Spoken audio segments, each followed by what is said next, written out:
David Westhead, Changing Lives, joins us now this morning. Thank you very much, David, for your time. Let's start with the beginning, or the conceptualization. What did you see that touched you to action? Well, it's quite a funny one, Dudu, because at the end of the day, it came across completely by default, really. I know nothing about photography. Well, I know a bit more now, 14 years after we started the project, than I did in the beginning, but I'm a film producer and actor, and I was working a lot in South Africa around the 2010 period when the World Cup came over there. And we were about to make a film which the World Cup sent the budget through the roof because the accommodation became excessive and the airfares became excessive. And I was in Johannesburg waiting for this film to start and thought, well, okay, it's going to get pushed now till the end of the summer, so what can we do? And I happened to be with one of the stills photographers, a guy called John Cole, and we just said, look, let's try and blag some cameras, some SLR still cameras, and let's find some young people and let's, teach them a bit of the art of photography and see if they can make a living as a, passport photographer, as a wedding photographer, just something simple like that. So we worked with a great little photo company down in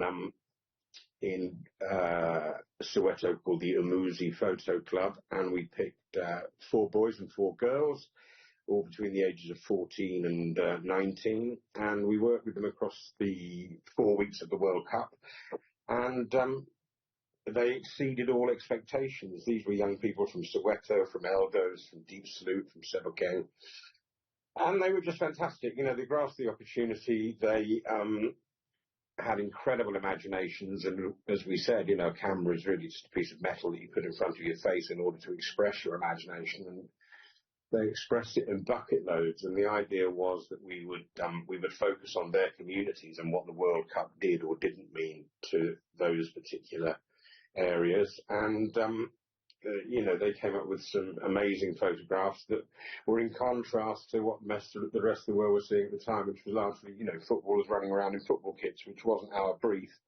And they've gone on to do, incredible things, as have the other guys from around the world that we've trained over the 14 years we've been in operation now. So something that was going to, run for 4 weeks in Joburg has now run hundreds of times around the world, and is currently in Los Angeles. It's clear the impact that this has had on the lives of these young people.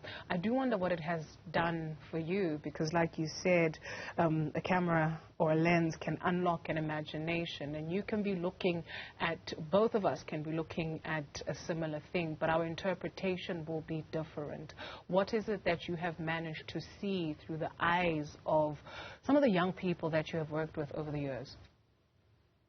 Well, that's a really interesting point that you make there, Dudu, because I was saying that to some young people this very day from East LA, saying, look, you'll all be potentially focusing on the same subject today, but you will all see it in very different ways, and you will all shoot it in very different ways, and you will betray your imagination by doing that. And so, you see kids who are drawn towards sport or fashion or photojournalism or portraiture, and it's very interesting seeing that, maybe the people that are most exuberant and ebullient in a group end up being the ones who like taking pictures of still life flowers and bowls of fruit, whereas the much, much quieter ones end up, pitch side at a rugby match, taking photographs of people who are 20 stone and are beating hell out of each other.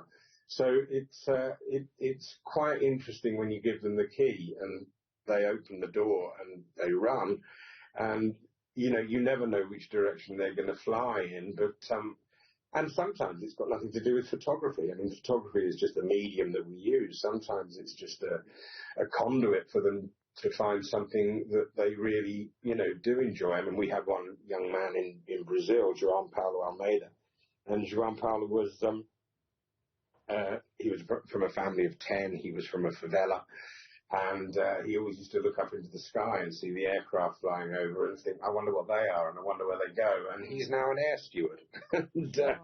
And so it just gives them a bit of confidence to do stuff that maybe they wouldn't otherwise, these are historically disadvantaged kids, as you'll well appreciate, and they often, they're just not told what the opportunities are out there. And the reason that I started it all off really was because, when I was growing up as a young kid in London, I didn't know very much about the work opportunities apart from going to the print works down the road like everybody else did. And it took a filmmaker to come into our school quite coincidentally and say, when you look at a film credit and there's hundreds and hundreds of names, and although you don't know what the best boy or the dolly grip or the key grip or the gaffer or anything like that is, what it is it's a job. And it made me think, oh, maybe there's more than the print work. So really, that's all we're trying to offer to, young people around the world, to be able to see that, they've got as much to offer as anybody else. They're as skilled as anybody else, and they can do whatever they set out to do with a bit of help and a bit of funding and, in our case, a camera. The story of the young man you tell of from a family of 10 who always used to see a plane flying over is quite fascinating, because what then is the common, do we refer to it as the common string or the common thread that you have found, right? Because you could be sitting in the most remote part of India or sitting in the most remote part of South Africa, but there are some things as human beings that touch us the same. Have you been able to observe some of those? What have they been for you? Well, absolutely. I mean, the one thing that you realize is that around the world, wherever you go, to these communities, that's how 95% of the population live in this world. There's not many people driving around in Ferraris and running massive corporations. The majority of us live a normal life in a community that is very similar to communities 5,000 miles across the ocean. It's just that we haven't been there and met those people. So the ironic thing is that when we're able to take people from, well, for example, Thapelo Motsumi, who you mentioned, who was one of the original photographers from, he's actually from Yeovil, but when we were working out of Soweto, he came with us to the UK after that and displayed the work that the guys had done in Soweto, and people were fascinated by where he came from and what his life was like, and they realized that the similarities far outweighed the differences in London, where we were then, and Thapelo came with us and taught all around the UK in similar situations. And then, as I was mentioning, where João Paulo was in Sao Paulo, in the favela there, Thapelo came out there to teach with us. Well, of course, he didn't speak Portuguese, so he had no language there that was compatible with the people at home. But, he was out and about within seconds and teaching people through images, because these communities are very, very similar, and the people have a common language, even if it's not verbal. What is it they say? There are universal truths that go beyond geographic locations. Maybe in just winding up the conversation, David, what are you most grateful for? What am I most grateful for? I'm most grateful for having had parents who realized that education was the most important thing, regardless of how much money you had. Because without that, I wouldn't have had any political sensibility or artistic sensibility to make me realize that, what we're trying to do at the moment is far more important, giving a helping hand to young people who, after all, are the most important thing, because they're going to take over this world from us, and to give them an opportunity to live a healthy and productive future, because I learned early doors that it was better to give than to receive. I think that that's probably the most important thing, and I think that, it reflects Nelson Mandela, your, global leader, who said that education was something that everybody should aspire to, and that's what government should bend over backwards to do with their citizens, because maybe you get a bit of an idea through education, and you can go and express that idea in many, many different ways, and it's not all about making money. Just a final one. You mentioned the words art, or the word art. Maybe a two-pronged question as we really wind it down. So what do you say to parents who say, what do you mean you want to get into art? What do you mean you want to study art? Because you do find that in 2023 going into 2024, right, where parents are like, this is a career that maybe you should explore, because what are you going to eat as an artist? And then what do you say also about what is art? What is the role of art in this here world? 2023 has been so, forgive some of us for being fragile. It's been a lot. If it's not wars, it is the everyday things that you see that really knock the wind out of your sail. And so what is the role of art in a time that seems to be so fragile in this here human journeys? Well, I think it's very interesting, as you say, about, this extraordinarily volatile world that we live in at the moment.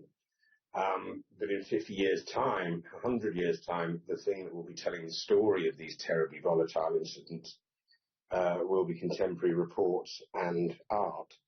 And that's why art is extremely important, because it reflects what's happened and puts it into an accessible form, whether that's newsreel, or whether that's film, or whether that's plays or sculpture or photography or what have you. Don't forget that art helped to stop the Vietnam War. The photographs that were taken there were very, very powerful.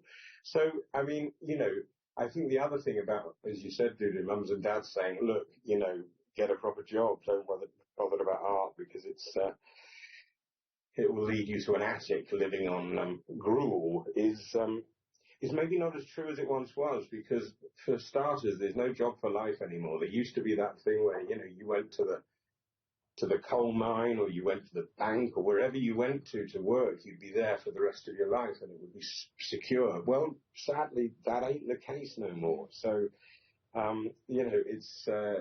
it's just as good a thing to aspire to be an artist and somebody who can reflect the world and reflect nature through your imagination, as maybe it is to do anything else. Having said that, as an actor, I did say to my kids many, many years ago when they were small, if either of you wants to become an actor, I will buy you a motorbike, because it's a lot less risky.